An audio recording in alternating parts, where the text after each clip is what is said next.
I cheated on exclusive FWB after moving in with him. This happened half a year ago. It was my first actual relationship. After being houseless with my ex for around 3 months, I scraped up enough money to rent us an apartment. I got a different job after a few months, and there, I met a wonderful, hard-working person. We hit it off immediately. I had a sense of familiarity with them, and we both began telling each other things we wouldn't tell other people, the first week we started to know each other. I told my partner, let's call him Jake, at the time about this person, and after a month of going to my coworker's house to hang out, Jake got suspicious of my coworker, let's call her Sophia, and what her intentions were with me. I knew what Sophia's intentions were, and I really wanted Sophia and I to spend the rest of our lives together. So, I broke up with Jake in order to be with Sophia. One thing about me, is that I am horrible at confrontation. When I broke up with Jake, I was met with immense frustration that I did not know how to handle. Jake wanted reasons as to why I was breaking up with him, but I didn't want to tell him the real reason why because Jake suffers from depression and has told me multiple times that he is suicidal. I, scared that Jake would hurt himself if I left him for Sophia, told him that I couldn't continue to be his house husband who did everything for him. Which is true, this is a big part of the reason why I left him. Little context, Jake had been out of a job for a few months and made no active effort to get a new one. I cleaned up after him all the time, cleaned up the space every day, dishes, bathroom cleaning, sweeping general house chores. No matter how many times I told Jake that he needed to contribute to our apartment, he always found an excuse or a way to not deal with it, or just went on his phone and forgot about it. My autism won't let me clean dishes because the gunk overstimulates me, sorry, I was asleep all day, to something I ask him to do before I leave for work, I'm tired, can we watch I promise I'll do it after.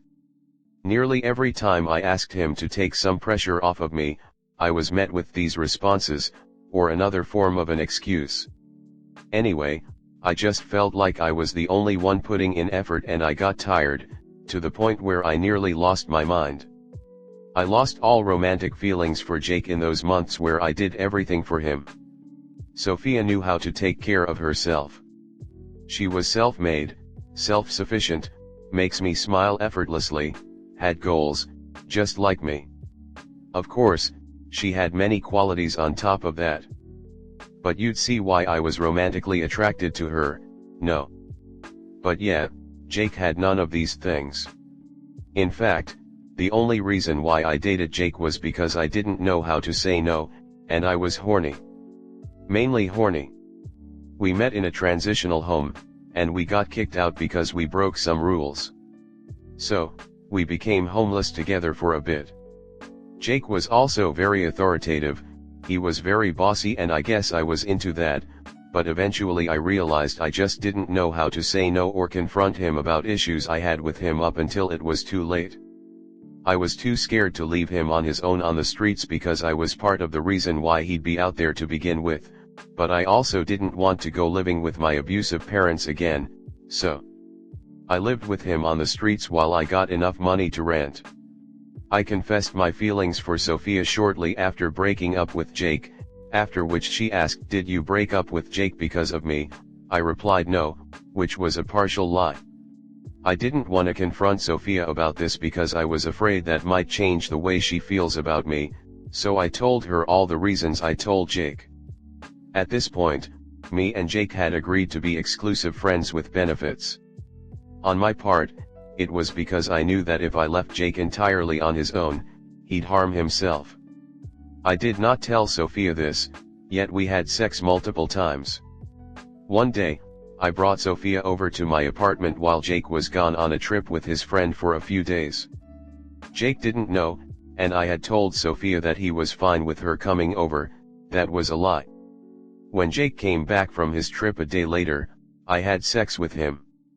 I never told Sophia this, who was the other person I was having sex with nearly on a regular day basis.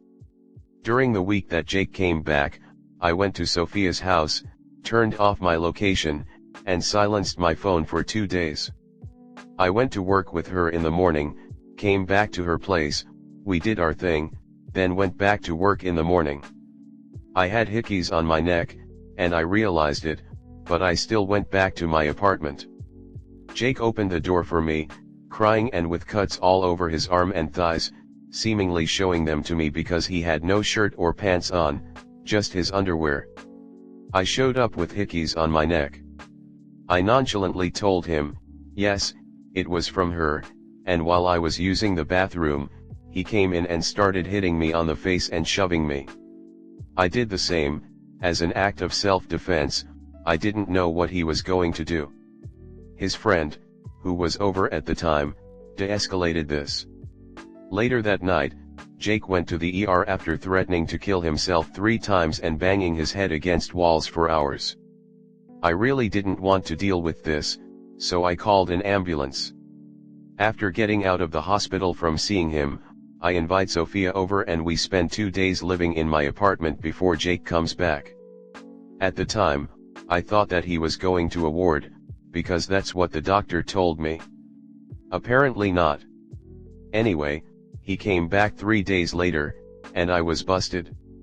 We fought again, he gave me a barrage of slap and made me livid, so I began throwing hands back. While we fought, Jake revealed everything to Sophia in yelling form, while I kept him away from her because he was very much charging at her at the same time. I made it out of the apartment with about 3 things of mine.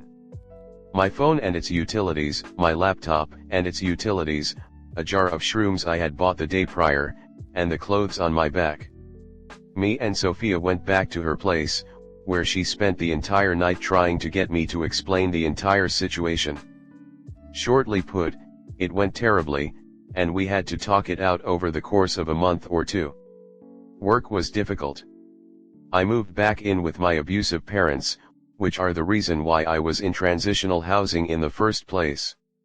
I apologized a million times to Jake, but he wanted a lot out of me, so I took him out of my life and told him to never interact with me again.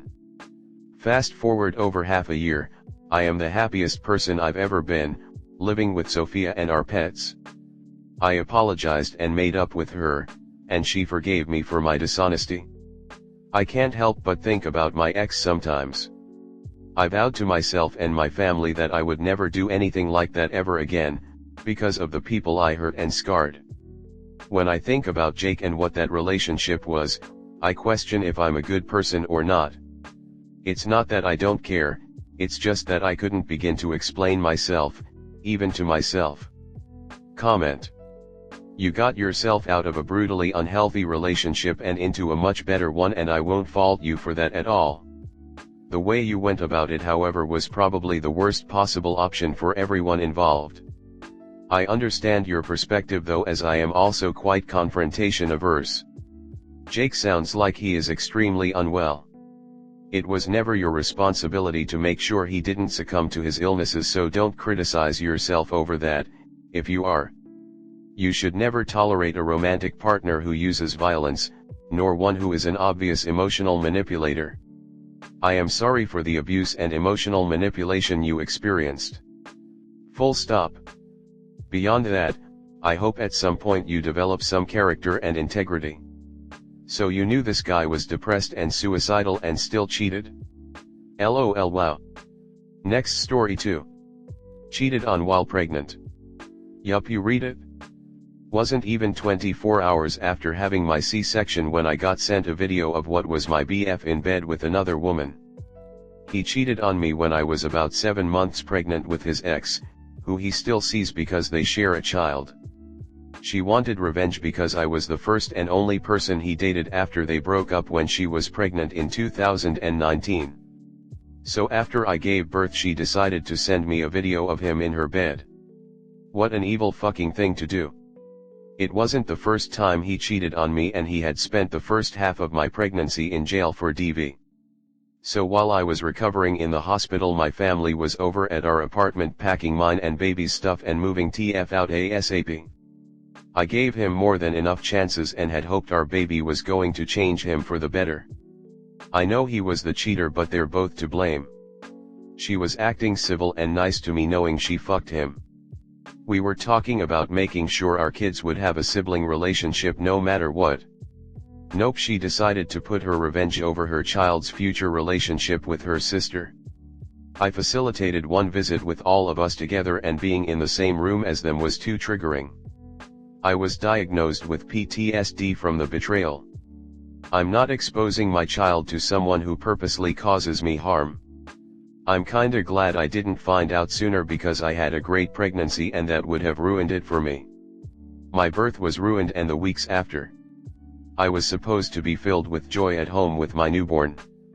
Instead, I cried over the sudden breakup, adjusting to a new place to live and dealing with the trauma of the video.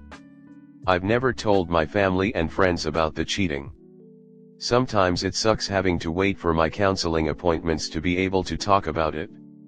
I just hope someday it doesn't hurt anymore. Comment. First off, congratulations on the baby. I'm sorry that this happened to you. First off, how are you recovering from the C-section? The reason why I ask is because a family member had one to deliver her son and it took a year for her to recover. Did he ever apologize for cheating after the text? Lastly, I would let your loved ones know about the DV and cheating. Do not take him back, you deserve better. God bless you and your little one. They know about the DV. While in the hospital I told them that's why I didn't want to go back home instead of it being that and cheating. I'm just embarrassed. Thank you. Baby and I are happy and healthy. I recovered unusually well from my C-section. I didn't take any of the narcotics they offered and had very little pain. I have a high pain tolerance though. I'm almost 4 months postpartum and have resumed all activities. Sometimes my tummy is sensitive and gets sore, especially on days I've done a lot. Otherwise the betrayal has been more painful than the procedure. He did apologize. That doesn't make up for it though. He explained that's why he became distant towards the end of my pregnancy, because the guilt was eating away at him.